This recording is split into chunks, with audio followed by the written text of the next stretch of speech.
สวัสดีครับทุกท่านวันนี้กับพบกับคลิปน้าหนุ่ยคุยขยะครับในคลิปนี้เป็นขวดนมดัสมิลครับเป็นขวดนมขวด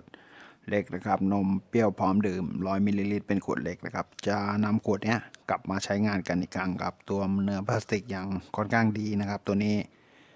จะนำกลับมาทำเป็นลักษณะของใช้ภายในครัวเรือนกันครับดีก็ทิ้งไปครับเป็นขยะพลาสติกมากเลยครับตัวนี้ชิ้นเล็กชิ้นน้อยครับผมโอเคครับติดตามชมนะครับจากขวดพลาสติกขวดนมเปรี้ยวครับผม